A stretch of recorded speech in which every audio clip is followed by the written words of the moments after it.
원금의 10배 안 가져오면 네 오빠는 사기죄로 구속시키고 부모님은 당장 길바닥에 쫓겨날잖아. 평화롭던 친정집 식당에 지역구 일대를 주름잡는 악덕 사채업자 최 회장이 들이닥쳤습니다. 무자비한 빚독촉과 강제 집행 협박에 오빠는 넋을 잃었고 연로하신 부모님은 화병으로 응급실에 실려가셨지요. 소식을 들은 막내딸 다은은 눈물 짜는 대신 서늘한 미소를 띠며 친정으로 차를 몰았습니다.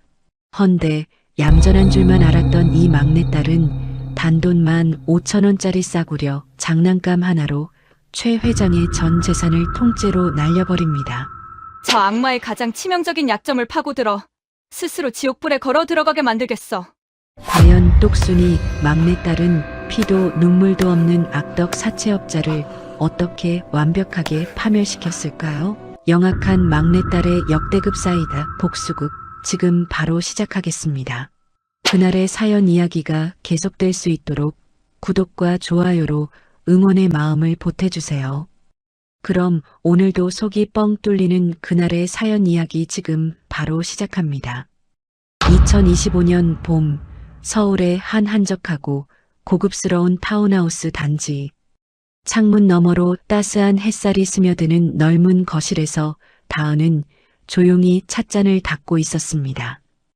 은은한 재즈 음악이 흐르고 최고급 에스프레소 머신에서는 커피 향이 기분 좋게 피어올랐지요.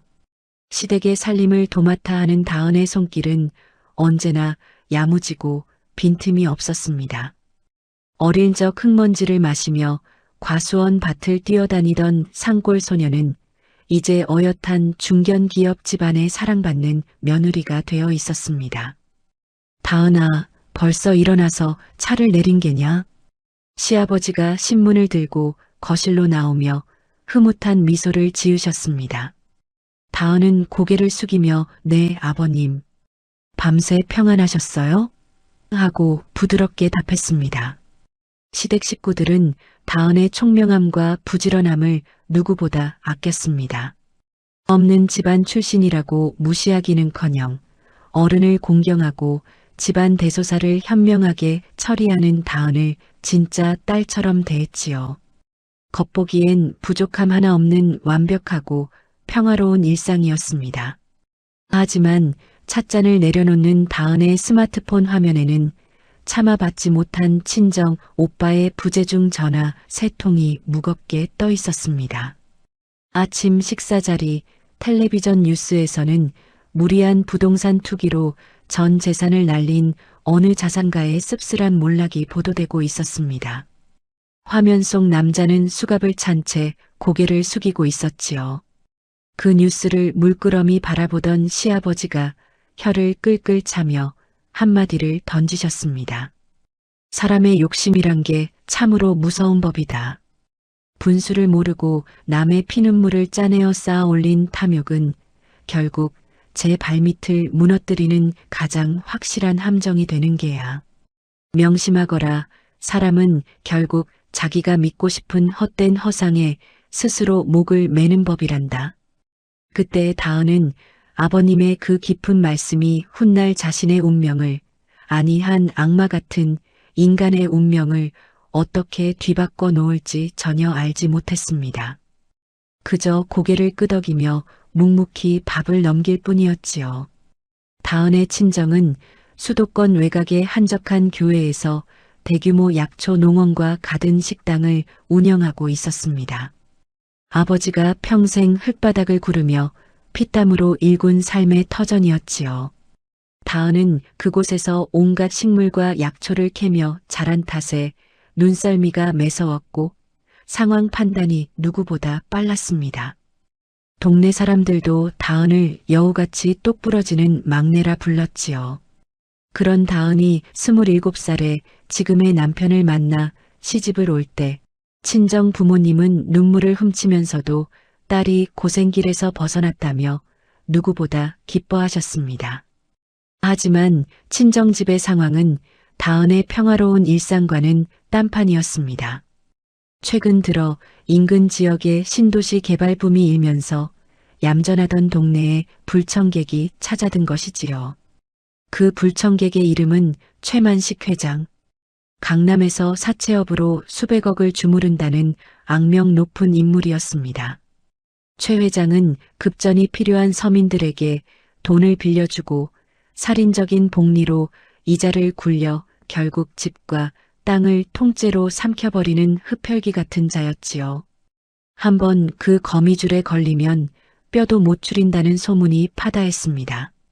그런데 이 최 회장에게는 남모르는 치명적인 약점이 하나 있었습니다.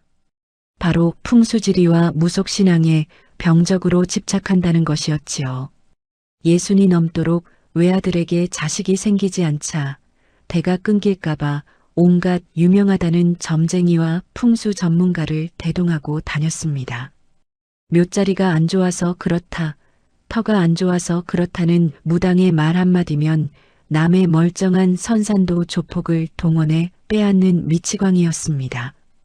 다은도 친정에서 건너오는 흉흉한 소문을 통해 그 이름을 익히 들어 알고 있었지요. 평온하던 어느 봄날 오후 다은의 스마트폰이 요란하게 울렸습니다. 화면에 뜬 이름은 큰오빠 도훈. 망설이다 전화를 받은 다은의 귓가로 오빠의 떨리는 목소리가 들려왔습니다. 다은아, 우리 가던 식당, 약초농원이랑 전부 다 최 회장 그놈 손에 넘어가게 생겼다. 쿵. 다은의 심장이 바닥으로 곤두박질 쳤습니다. 오빠의 설명은 참담했습니다. 작년 겨울 아버지가 과로로 쓰러지시면서 병원비가 급하게 필요해졌고 어리숙한 오빠가 최 회장의 계열사 대부업체에서 돈을 빌린 것이 화근이었습니다. 몇 천만 원이었던 빚은 불과 몇 달 만에 눈덩이처럼 불어나 수억 원이 되어 있었지요. 최 회장은 돈을 갚으라는 것이 아니었습니다. 아버지가 평생을 바친 그 농원 부지의 명의를 넘기라는 것이었지요. 오늘도 덩치 큰 깡패놈들을 끌고 와서 가게 문을 부수고 난리를 쳤다. 빚을 못 갚으면 나를 사기죄로 경찰서에 쳐넣겠다는데 아버지는 그 꼴을 보시곤 다시 쓰러지셨어. 어머니는 넋을 놓으셨고 오빠의 울음 섞인 목소리에 다은은 입술을 깨물었습니다. 그 땅이 어떤 땅입니까? 가족들의 생명줄이자 아버지의 인생 그 자체였습니다. 그걸 노리는 이유가 뻔했습니다. 최근 농원 근처로 지하철 연장선이 뚫린다는 소문이 돌면서 최 회장이 그 노른자의 땅을 헐값에 집어삼키려 작정을 한 것이었지요. 전화를 끊은 다은은 멍하니 거실 창밖을 응시했습니다. 머릿속이 새하얗게 변했지요. 당장이라도 친정으로 달려가고 싶었지만 시댁 어른들 보기에 빚쟁이 친정의 구설수가 오르내리는 것이 두려웠습니다. 내가 나선다고 저 악독한 사채업자를 이길 수 있을까? 오히려 시댁에까지 불똥이 튀면 어쩌지? 온갖 두려움과 걱정이 파도처럼 밀려왔습니다. 그때 다은의 파리한 안색을 살피던 시어머니가 다가와 다은의 두 손을 꼭 잡았습니다. 애야, 친정에 무슨 험한 일이라도 생긴 게냐? 혼자 끙끙 앓지 말고 말해보렴. 다은은 왈칵 쏟아지는 눈물을 참지 못하고 모든 사실을 털어놓았습니다. 시아버지와 남편도 그 이야기를 듣고는 분노를 금치 못했지요. 세상에 그런 천인공노할 놈이 있나? 걱정 마라, 다은아. 당장 다녀오너라. 필요하면 내가 아는 변호사를 붙여주마. 아, 그리고 혼자 가면 험한 꼴을 당할지 모르니 우리 김 반장을 데려가거라. 그 친구가 왕년에 그쪽 바닥에서 좀 굴러봐서 눈치도 빠르고 도움이 될 게다. 시아버지가 가리킨 김 반장. 그는 시댁의 굳은 일을 도맡아 하는 충직한 수행기사이자 건물 관리인이었습니다. 덩치가 산만하고 인상이 험악해 보기엔 무서워 보였지만 속정 깊고 다은을 친조카처럼 아끼는 인물이었지요. 가족들의 든든한 지지를 받은 다은의 두 눈빛이 이내 매섭게 빛나기 시작했습니다. 두려움은 사라지고 오직 가족을 지키겠다는 매서운 분노만이 차올랐습니다. 네, 아버님. 반드시 제 손으로 해결하고 오겠습니다. 다은은 김 반장이 운전하는 육중한 검은색 SUV 조수석에 앉아 복잡한 서울 도심을 빠져나가고 있었습니다. 창밖으로 빠르게 스쳐 지나가는 풍경들을 바라보며 다은은 굳게 쥔 주먹을 무릎 위에 올려놓았지요. 시댁의 따뜻한 배려와 든든한 지원 덕분에 홀로 싸워야 한다는 외로움은 가셨지만 상대는 피도 눈물도 없는 강남의 악덕 사채업자였습니다. 차가 톨게이트를 지나 고속도로에 진입하는 순간 다은은 머릿속에 맴돌던 두려움을 완전히 떨쳐냈습니다. 이제 주사위는 던져졌고 가족을 구하기 전까지는 결코 돌아가지 않겠다는 맹렬한 각오만이 남았습니다. 그 순간부터 다은의 세상은 완전히 달라졌습니다. 차가 익숙한 교회의 국도를 타고 들어가 친정집이 운영하는 풍년 가든 식당 앞에 멈춰 섰을 때 눈앞에 펼쳐진 광경은 참혹하기 그지없었습니다. 주말이면 손님들로 북적여야 할 넓은 주차장은 텅 비어 있었고 식당 입구의 대형 유리창은 둔기에 맞은 듯 박살이 나 있었습니다. 곳곳에 흩어진 깨진 유리 조각과 바닥에 나뒹구는 화분들, 그리고 무엇보다 식당 집기들마다 덕지덕지 붙어 있는 시뻘건 압류 딱지들이 친정집의 숨통을 조이고 있는 현실을 적나라하게 보여주고 있었지요. 가슴이 철렁 내려앉는 광경이었습니다. 떨리는 손으로 안채 방문을 열자 매캐한 한약 냄새와 함께 무거운 정적이 다은을 덮쳤습니다. 아버지는 수액을 꽂은 채 아랫목에 의식을 잃다시피 누워 계셨고 그 곁에서 뜬 눈으로 밤을 지새운 어머니는 초점 없는 눈으로 다은을 바라보며 눈물만 흘리셨습니다. 방구석에 웅크리고 앉아 머리를 감싸 쥐고 있던 큰오빠 도훈은 다은의 얼굴을 보자마자 다은아, 미안하다. 내가 다 망쳤어라며 오열하기 시작했습니다. 그 비참하고 무너진 가족들의 모습을 마주한 순간 다은의 가슴 깊은 곳에서 서늘하고도 뜨거운 분노가 활화산처럼 끌어올랐습니다. 그때였습니다. 마당으로 나온 다은의 뒤를 조용히 따르던 김 반장이 무거운 목소리로 입을 열었습니다. 작은 사모님, 상황이 생각보다 고약합니다. 저 빨간 딱지들 저놈들 수법이 아주 악랄해요. 합법을 가장해서 사람 피를 말려 죽이는 전형적인 사채꾼들입니다. 김 반장은 과거 부동산 시행사에서 일하며 산전수전을 다 겪어본 베테랑이었습니다. 그는 험악한 인상과는 달리 예리한 눈빛으로 식당 주변과 뒷산의 지세를 천천히 훑어보며 다은에게 다가왔습니다. 작은 사모님, 저놈들은 돈 냄새를 맡으면 부모 형제도 물어뜯는 들개들입니다. 하지만 그런 놈들일수록 치명적인 약점이 하나씩 꼭 있는 법이지요. 김 반장이 의미심장한 미소를 지으며 말했습니다. 돈으로 산더미 같은 업보를 쌓은 놈들은 그 돈을 잃을까봐 두려워 보이지 않는 미신에 기대게 됩니다. 최만식 그놈이 풍수와 명당에 미쳐 있다는 소문, 제가 이쪽 바닥에 있을 때 익히 들어 알고 있습니다. 다은은 김 반장의 그 한마디에 번쩍하고 머릿속에 빛이 스며드는 것을 느꼈습니다. 다은은 곧장 안방으로 들어가 먼지 쌓인 서랍장을 뒤져 친정집 일대의 지적도와 토지대장을 꺼내 펼쳤습니다. 오빠 도훈이 영문을 모르겠다는 표정으로 다가왔지요. 다은의 손가락이 가리킨 곳은 식당 뒤편에 자리 잡은 가파른 돌산이었습니다. 오빠, 이 산 말이야. 작년에 구청에서 고압선 송전탑을 세운다고 했다가 주민들 반대로 잠깐 보류된 그 땅 맞지? 도훈이 고개를 끄덕였습니다. 맞아. 안반투성이라 농사도 못 짓고 송전탑 들어선다고 해서 평당 몇만 원도 안 하는 완전 맹지지. 다은의 입가에 서늘하고도 짜릿한 미소가 번졌습니다. 잘 들어, 오빠. 지금부터 우리는 이 쓰레기 같은 맹지를 강남 빌딩 열채와도 안 바꾼다는 천하의 명당으로 둔갑시킬 거야. 다은의 기상천외한 계획을 들은 도훈과 김 반장은 처음엔 입을 다물지 못했습니다. 하지만 다은의 치밀하고 완벽한 논리에 인해 무릎을 탁 쳤지요. 탐욕에 눈이 멀어 이성을 잃은 자에게는 가짜 금덩이도 진짜보다 더 찬란하게 빛나 보이는 법이었습니다. 계획은 일사천리로 진행되었습니다. 그날 오후 도훈은 다은의 지시를 받고 아버지를 대학병원에 입원시킨 후 이웃 동네의 대형 철물점으로 차를 몰았습니다.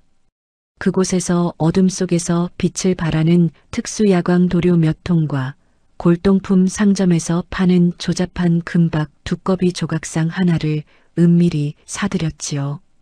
평소라면 쳐다보지도 않을 물건들이었지만 이 싸구려 소품들이 최만식 회장의 수백억 재산을 날려버릴 무기가 될 줄은 상인조차 꿈에도 몰랐을 것입니다. 인적이 완전히 끊긴 칠흑 같은 밤, 도훈과 김 반장은 손전등 하나에 의지한 채 가파른 뒷산 안반지대로 올라갔습니다. 두 사람은 다은이 짚어준 구역의 바위 틈마다 특수 야광 도료를 교묘하게 발라두었습니다. 그리고 산 중턱 가장 눈에 띄는 기암괴석 아래의 흙을 깊게 파서 그 금박 두꺼비 조각상을 정성껏 묻었지요. 작업을 마치고 산 아래로 내려와 올려다보니 달빛을 머금은 야광 도료들이 안개와 섞이며 마치 산 전체에서 신비로운 전기가 뿜어져 나오는 듯한 기괴하고도 영험한 착시를 일으키고 있었습니다. 다음 날 아침 판을 흔들 두 번째 작업이 시작되었습니다. 다은은 소식을 듣고 달려온 큰언니 효은을 불러들였습니다. 언니, 지금 당장 동네 사거리 미용실로 가. 거기가 이 동네 아줌마들 맘카페보다 소문 빠른 곳인 거 알지? 효은은 눈물 자국을 지우고 비장한 표정으로 고개를 끄덕였습니다. 연기력 하나는 동네 부녀회에서 제일 간다는 효은에게 아주 막중한 임무가 주어진 것이지요. 동네에서 가장 큰 장미 미용실, 파마를 말며 수다를 떨던 동네 아주머니들 사이로 효은이 한숨을 푹푹 쉬며 들어섰습니다. 누군가 효은 씨, 친정집 일은 어찌 되어가? 하고 묻자 효은은 기다렸다는 듯 눈시울을 붉히며 폭탄 발언을 던졌습니다. 글쎄 말도 마. 어제 용하다는 강남 무당이 다녀갔는데 우리 집 뒷산이 천년에 한 번 나온다는 황금 두꺼비 터라는 거야. 그 어마어마한 명당 기운을 우리 같은 평범한 사람들이 감당을 못해서 아버지가 쓰러지시고 집안이 박살이 난 거라지 뭐야. 미용실 하는 순간 찬물을 끼얹은 듯 조용해졌다가 이내 난리가 났습니다. 효은은 한술 더 떠 은밀한 목소리로 속삭였지요. 그 기운을 품을 만한 재력가가 그 산을 차지하면 3대가 재벌로 떵떵거린다는데 우린 무서워서 근처에도 못 가고 있어. 밤마다 산에서 시퍼런 전기가 뿜어져 나온다니까. 발 없는 말이 천리를 간다고 했습니다. 아파트 단지 맘카페와 단톡방을 거친 이 흥미진진한 소문은 불과 반나절 만에 부동산 중개업자들의 귀를 거쳐 최만식 회장의 귀에까지 닿기 위해 빠르게 날아가고 있었습니다. 다은은 멀리서 그 광경을 지켜보며 차가운 커피를 한 모금 삼켰습니다. 사단은 그날 밤 서울 강남 한복판에 위치한 최만식 회장의 호화로운 펜트하우스 집무실에서 터졌습니다.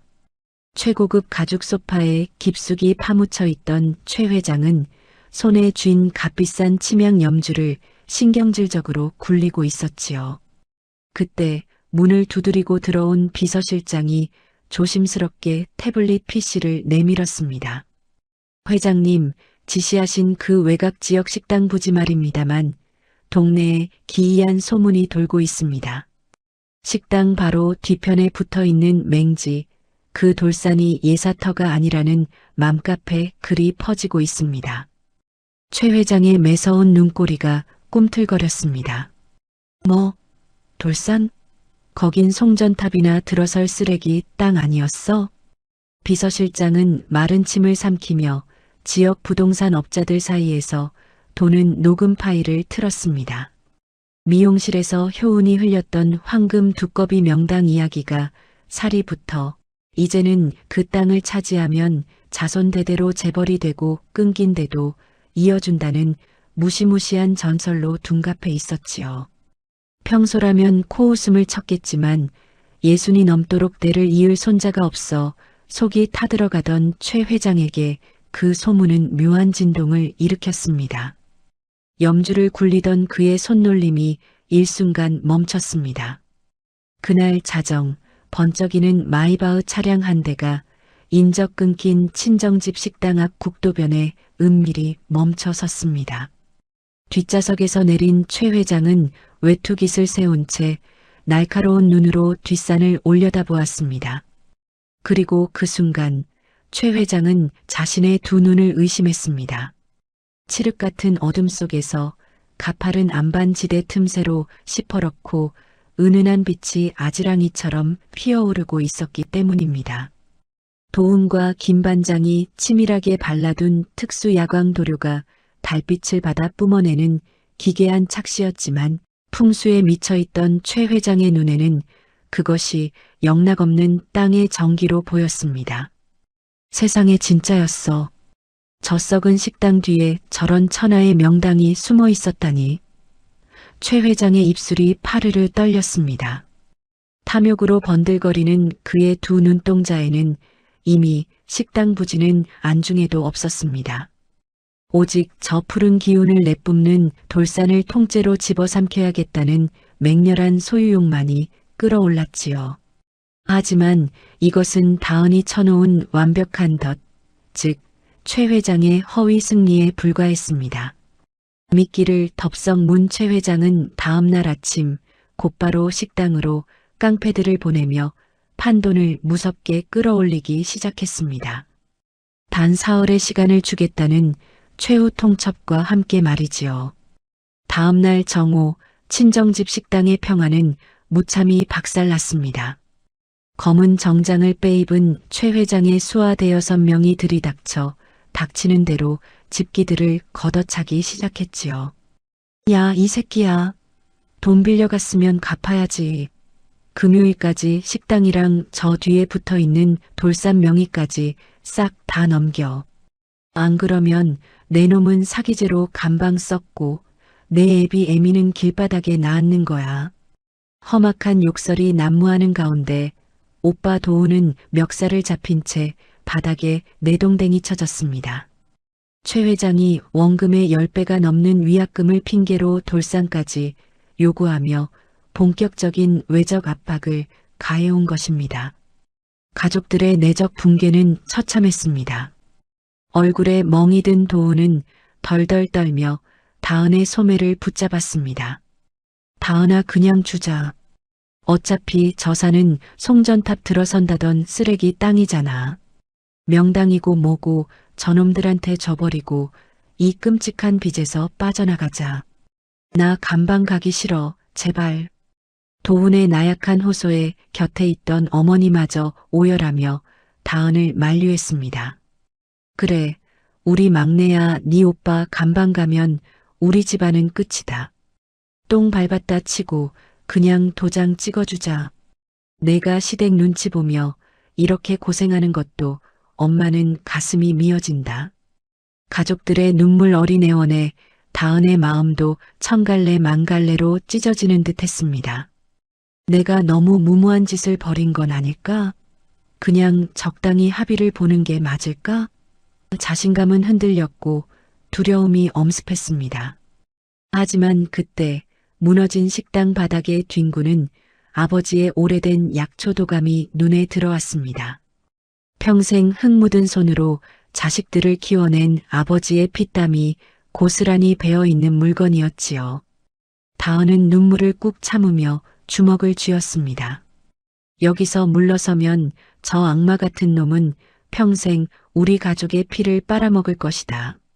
절대 공짜로 내어줄 수는 없었습니다. 상황은 더욱 악화되어 갔습니다. 최 회장은 단순히 깡패들만 보낸 것이 아니었습니다. 그는 확신을 얻기 위해 대한민국에서 가장 용하다는 무속인 겸 풍수지리 전문가를 헬기까지 띄워 모셔왔습니다.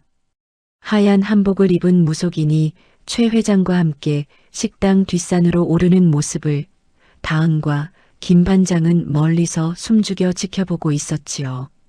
작은 사모님, 저 무당 강남 사모님들 사이에서 신내림 제대로 받았다고 소문난 독종입니다.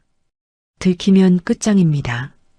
김 반장의 이마에도 식은땀이 맺혔습니다. 최악의 위기 직전이었습니다. 하지만 다은의 예상은 기막히게 적중했습니다.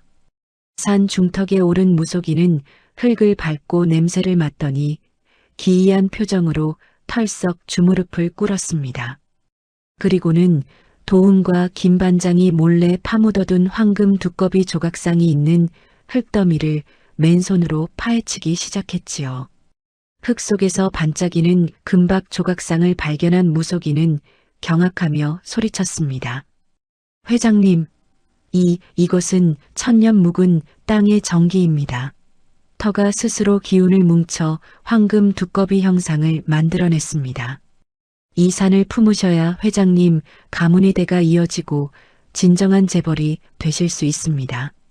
조작된 증거물에 진짜 무속인마저 완벽하게 홀려버린 순간이었습니다. 최 회장의 두 눈이 광기로 번득였습니다. 당장 저 땅을 가져와. 수단과 방법을 가리지 말고 내 이름으로 등기쳐. 최 회장의 탐욕이 통제 불능 상태로 폭발하는 순간이었습니다. 그때였습니다. 산 아래에서 고급 세단 한 대가 미끄러지듯 들어오더니 이탈리아제 맞춤 정장을 쫙 빼입고 금태 안경을 쓴 중년 남성이 거만한 발걸음으로 내렸습니다. 바로 다은의 비밀병기 김 반장이었지요. 그는 최 회장 일행을 본 채 만체하며 최신형 스마트폰에 대고 큰 소리로 통화를 시작했습니다. 네, 김 회장님. 직접 와서 보니 소문이 사실입니다. 그 황금 두꺼비 명당, 제가 어떻게든 확보하겠습니다.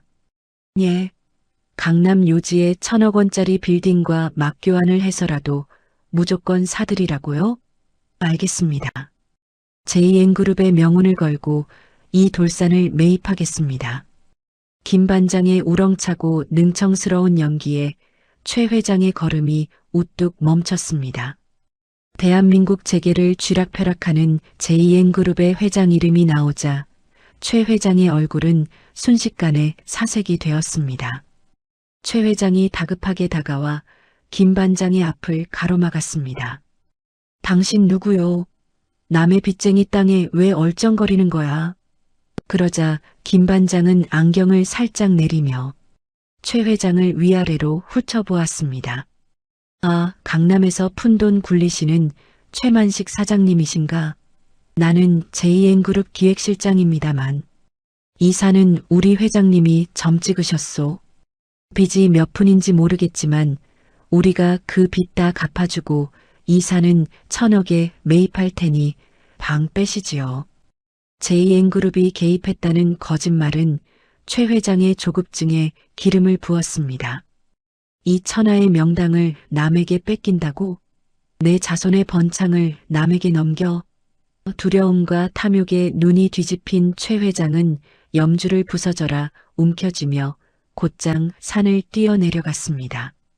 그리고는 식당 마당에 버티고 선 다은 앞에 헐떡이며 멈춰섰습니다. 너 내가 이 집 막내딸이지. 당장 도장 가져와. 내 오빠 빚 전부 없던 걸로 해줄 테니까 저 돌산 당장 내게 넘겨.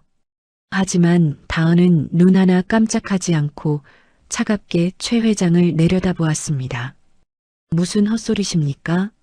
오빠가 돈을 빌린 건 이 식당 부지를 담보로 한 거지. 저 뒷산은 조상 대대로 내려온 묘자리라 담보에 들어가지도 않았습니다. 빚은 내일 갚아드릴 테니 그만 돌아가시죠. 방금 강남의 큰 회장님께서 저 산을 엄청난 값에 사시겠다고 하셔서요. 다은의 차가운 거절은 완벽한 미끼였습니다. 안달이 난 최 회장은 입술을 파르르 떨며 소리쳤습니다. 내가 살게. 저 산 내가 산다고. 내 놈들이 원하는 게 뭐야, 돈이야. 내 전 재산이라도 줄 테니 당장 계약서 써. 함정의 문이 완벽하게 닫히는 순간이었습니다. 최 회장의 탐욕이 정점에 달하며 미끼를 덥석 무는 듯 했던 바로 그 순간이었습니다. 산을 팔라는 최 회장의 고함이 마당을 쩌렁쩌렁 울리자 그의 뒤에 도열해 있던 덩치 큰 수아들이 돌연 태도를 바꾸어 도운의 양팔을 거칠게 꺾어 바닥에 꿇어앉혔습니다. 아! 도운의 비명이 허공을 갈랐습니다. 흥분으로 이성을 잃은 줄 알았던 최 회장은 산전수전 다 겪은 강남 바닥의 악질 사채업자답게 순식간에 차가운 본색을 드러냈습니다. 그는 바닥에 침을 뱉으며 다은을 향해 비열한 미소를 지었습니다. 내년이 머리를 좀 굴리는 모양인데 내가 그깟 재벌 그룹 이름에 쫄아서 내 전 재산을 순순히 내놓을 줄 알았더냐? 천만에.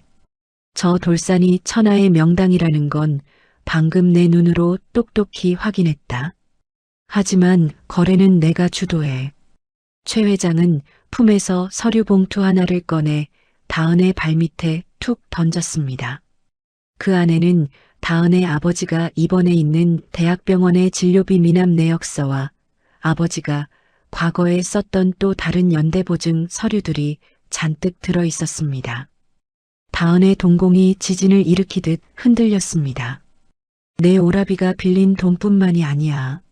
내 애비가 이 식당 살려보겠다고 제2금융권에서 끌어다 쓴 빚들, 내가 싹 다 헐값에 사들여서 채권을 쥐고 있지. 지금 당장 저 돌산 명의를 내 앞으로 넘기지 않으면 일시간 안에 내 애비 병실에 우리 애들 풀어서 산소호흡기 떼버릴 거다. 그리고 내 오라비는 사기죄로 엮어서 평생 감방에서 썩게 만들어주마. 최 회장의 목소리에는 짙은 죽음의 냄새가 배어 있었습니다. 무자비한 폭력과 자본의 횡포 앞에서 법과 도덕은 무용지물 같았습니다. 엎친 데 덮친 격으로 어머니의 찢어지는 듯한 비명소리가 들려왔습니다. 도훈아, 눈 좀 떠봐. 최 회장의 수아들에게 잡혀있던 큰 오빠 도훈이 결국 피를 토하며 의식을 잃은 것이었습니다. 구급차의 사이렌 소리가 멀리서 환청처럼 들려오는 듯 했습니다. 모든 것이 끝난 것 같았습니다. 오빠는 피투성이가 되어 꿇어앉아 있고 아버지는 사경을 헤매고 어머니는 실신 직전이었습니다. 다은은 그 자리에 주저앉고 싶은 끔찍한 절망감에 휩싸였습니다. 자신이 어설프게 짠 함정이 오히려 사랑하는 가족들의 숨통을 끊어놓는 최악의 결과를 초래한 것만 같아 눈앞이 캄캄해졌습니다. 딱 10분 주마. 저 돌산 넘긴다는 각서에 지장 찍어. 안 그러면 내 가족은 오늘부로 끝장이다. 최 회장의 서늘한 통보를 뒤로 한 채 다은은 비틀거리며 식당 뒤편의 낡은 비닐하우스로 걸음을 옮겼습니다. 아버지가 평생을 바쳐 갖고 온 약초들이 짓밟혀 나뒹구는 그곳은 짙은 흙내음과 매캐한 먼지로 가득했습니다. 하우스 구석에 홀로 남겨진 다은은 결국 참았던 눈물을 터뜨렸습니다. 내가 무슨 짓을 한 거지? 시댁의 힘을 빌려 변호사를 선임하고 전공법으로 나갔어야 했나? 내 오만함이 우리 가족을 죽음으로 몰아넣고 있어. 깊은 고독과 뼈저린 자기 연민 속에서 다은은 무너져 내렸습니다. 하지만 흙바닥에 주저앉은 그녀의 손끝에 아버지가 직접 나무를 깎아 만들어주셨던 투박한 약초 캔은 호미가 닿았습니다. 거칠지만 따뜻했던 아버지의 손길이 떠올랐습니다. 다은아, 아무리 억센 잡초라도 뿌리를 파고들면 결국 뽑히게 되어 있단다. 어린 시절 아버지가 해주셨던 그 말씀과 함께 불현듯 며칠 전 아침 식사 자리에서 시아버지가 하셨던 말씀이 뇌리를 스치고 지나갔습니다. 사람의 욕심이란 게 참으로 무서운 법이다. 사람은 결국 자기가 믿고 싶은 헛된 허상에 스스로 목을 매는 법이란다. 순간 다은의 흐려졌던 눈빛에 번쩍하고 날카로운 섬광이 스쳤습니다. 깨달음의 순간이었습니다. 최 회장이 왜 굳이 이런 무리수까지 두며 가족들의 목숨을 위협하는 걸까? 그건 그가 강해서가 아니었습니다. 반대로 극도로 초조하고 두렵기 때문이었습니다. JN그룹이라는 거대 자본이 그 천하의 명당을 채갈까봐 대가 끊길지도 모른다는 그 공포가 그의 숨통을 조이고 있기 때문에 이토록 이성을 잃고 날뛰는 것이었습니다. 다은은 바닥에 흙을 툭툭 털고 일어났습니다. 눈물은 말라붙었고 흔들리던 마음속에는 무쇠 같은 결기가 자리 잡았습니다. 내가 원하는 것은 단순한 비탄감이 아니다. 평생 남의 피눈물을 짜내며 살아온 저 악마를 합법적인 절차로 완벽하게 파멸시키는 것. 그것만이 아버지가 흘린 피땀에 대한 진정한 복수였습니다. 다은의 입가에 서늘한 미소가 번졌습니다. 아주 작은 희망의 불씨가 마침내 거대한 들불로 번지기 시작했습니다. 비닐하우스를 나선 다은의 걸음걸이는 아까와 완전히 달랐습니다. 시댁에서 갈고 닦은 기품 있는 청담동 며느리의 차가운 포커페이스와 산골에서 자라며 다져진 들꽃 같은 끈질긴 생명력이 하나로 융합되어 뿜어져 나왔습니다. 마당으로 돌아온 다은은 최 회장과 깡패들 앞을 당당히 가로막았습니다. 그리고 곁에 서 있던 김 반장에게 눈빛으로 짧은 신호를 보냈습니다. 김 반장은 고개를 끄덕이며 재빨리 스마트폰을 꺼내 누군가에게 문자를 전송했습니다. 시아버지의 인맥을 동원해 최고급 법무법인의 공증실을 예약하는 은밀한 지시였지요. 좋습니다. 최 회장님 말씀대로 저 돌산 팔겠습니다. 다은의 차분한 목소리에 최 회장의 입꼬리가 찢어질 듯 올라갔습니다. 하지만 다은의 다음 말은 최 회장의 허를 찔렀습니다. 대신 깡패들 시켜서 쓰는 이런 휴지 조각 같은 각서로는 안 됩니다. 아까 JN그룹에서도 1,000억을 불렀던 땅입니다. 회장님이 가지고 계신 강남의 15층짜리 메디컬 빌딩, 그리고 청담동 고급 빌라 2채. 그걸 저 돌산과 맞바꾸시죠. 우리 식구들 빚 전액 탕감은 당연한 옵션이고요. 최 회장의 눈이 휘둥그레졌습니다. 이 미친년이 어디서 감히 내 알짜배기 재산을 통째로 노려. 하지만 다은은 눈 하나 깜짝하지 않았습니다. 싫으시면 관두시죠. 내일 아침 9시 강남의 법무법인 정성 VIP 회의실에서 정식으로 공증받고 도장 찍겠습니다. 1분이라도 늦으시면 이 땅은 곧바로 JN그룹으로 넘어갑니다. 회장님 가문의 대를 이을 황금 두꺼비 명당을 고작 건물 몇 채 아까워서 놓치시진 않겠죠? 단호한 결전의 다짐이었습니다. 극도의 탐욕에 눈이 먼 최 회장은 결국 이성을 상실한 채 핏대를 세우며 소리쳤습니다. 좋아. 내일 아침 그 계약서에 도장 찍어. 대신 다른 놈한테 팔면 내년은 내 손에 주고. 드디어 운명의 날이 밝았습니다. 강남 테헤란로 한복판에 위치한 대형 법무법인 정성의 최고급 VIP 회의실.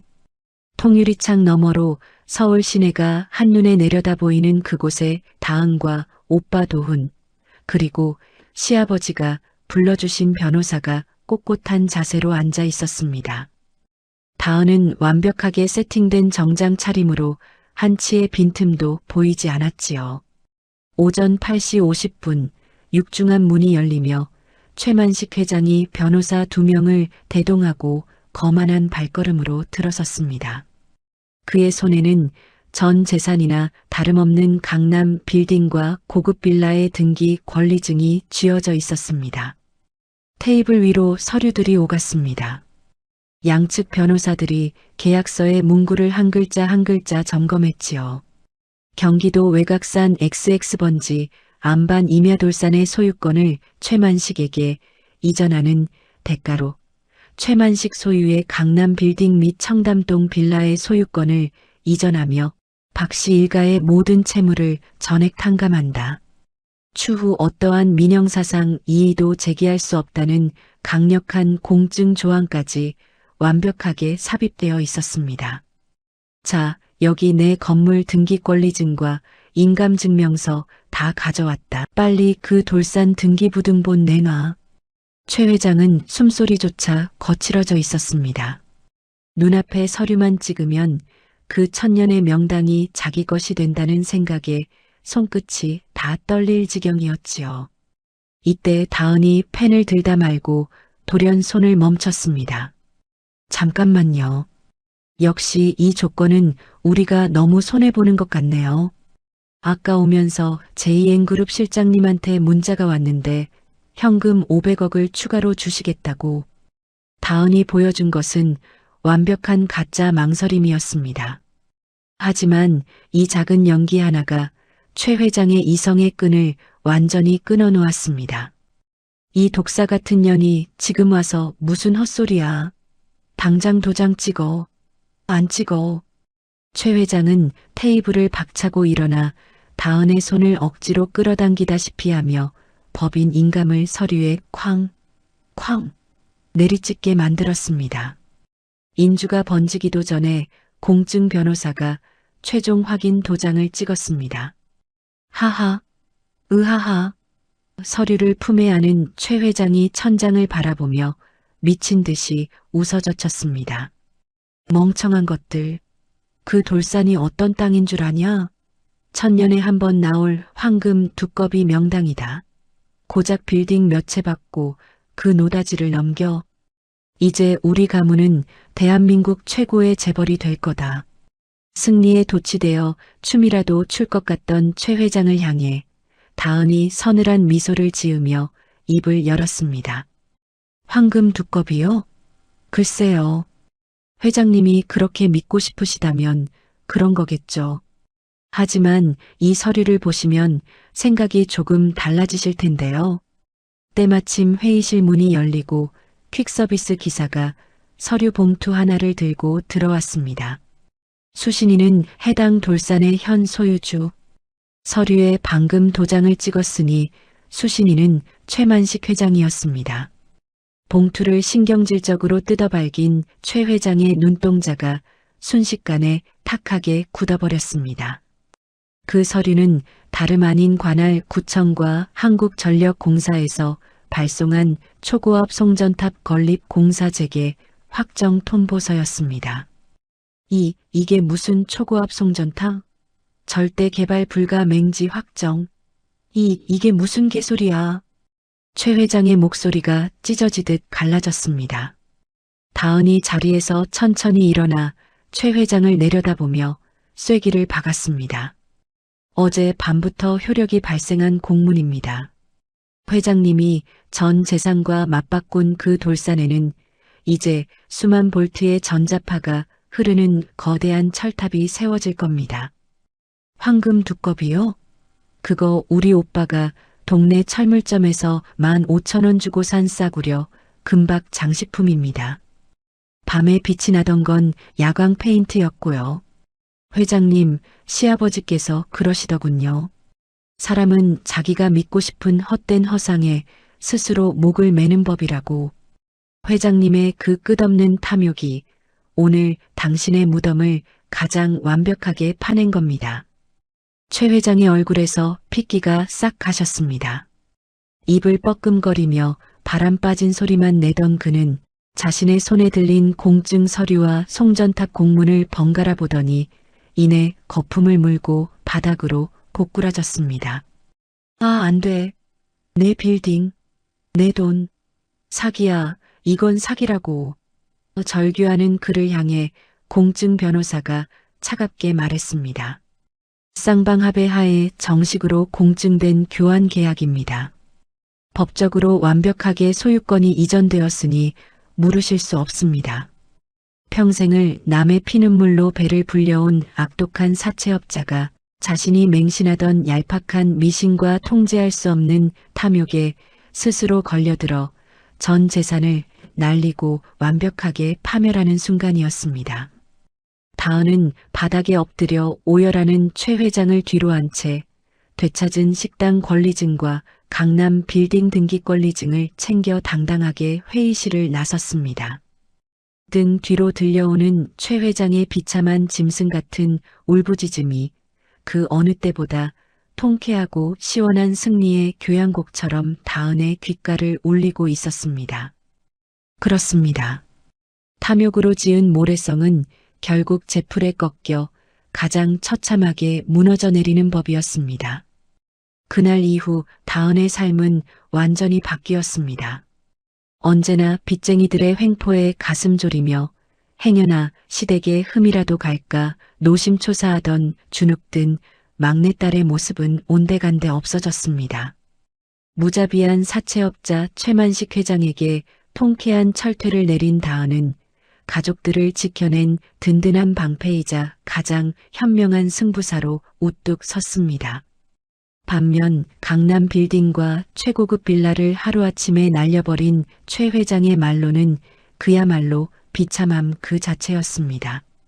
공증 서류에 도장을 찍힌 날 밤 현실을 부정하던 최 회장은 굴삭기까지 동원해 돌산을 미친 듯이 파헤쳤습니다. 하지만 그가 애타게 찾던 천년의 정기나 황금 두꺼비는 당연히 없었습니다.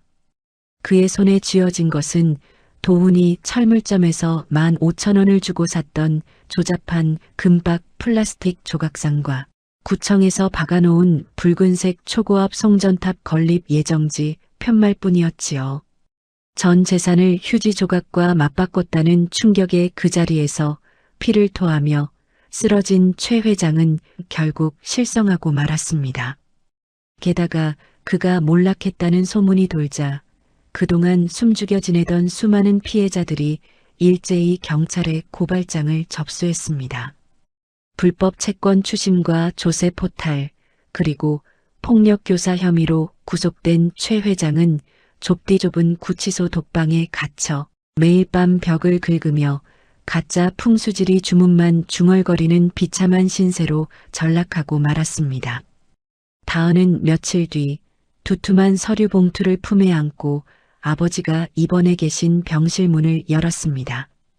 의식을 되찾고 병상에 기대어 있던 아버지와 그 곁을 지키던 어머니, 그리고 도훈과 효은의 시선이 일제히 다은에게 쏠렸습니다.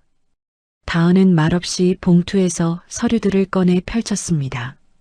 그것은 최 회장의 대부업체가 가지고 있던 친정집의 모든 채무가 전액 탕감되었다는 완벽한 공증 서류와 아버지의 명의로 온전히 되찾은 풍년 가든 식당의 등기 권리증이었습니다. 그 믿기지 않는 서류들을 확인한 도훈은 그 자리에 주저앉아 엉엉 소리 내어 울었고 어머니는 떨리는 두 손으로 다은의 얼굴을 어루만지며 하염없이 눈물을 흘리셨습니다. 수백억 원의 가치를 지닌 강남의 메디컬 빌딩과 고급 빌라는 다은의 차지가 되었지만 다은은 그 어마어마한 부를 자신의 사리사욕을 위해 쓰지 않았습니다. 시댁의 인맥을 동원해 건물을 제값에 매각한 다은은 가장 먼저 최 회장에게 억울하게 땅과 집을 빼앗겼던 다른 피해자들을 수소문했습니다. 그리고 그들이 잃어버린 원금을 모두 보상해 주었지요. 남은 돈으로는 부모님의 편안한 노후 자금을 마련해드리고 식당 옆에 낡은 비닐하우스 대신 최신식 약초 재배 시설을 지어주었습니다. 수백억 자산가가 될 기회 앞에서도 다은이 선택한 것은 사랑하는 사람들의 평범하고 따뜻한 일상이라는 소박한 가치였습니다. 새롭게 단장한 식당 마당에서 가족들이 모여 조촐한 잔치를 벌이던 날이었습니다. 아버지는 다은이 먼지를 털어 정성껏 가져다 준 그 낡은 약초 도감을 품에 꼭 안고 계셨습니다. 평생 흙을 만지며 살아온 당신의 피땀이 헛되지 않았음을 증명하는 훈장 같은 물건이었지요. 아버지는 굽은 허리를 펴고 다가와 다은을 따뜻하게 끌어안았습니다.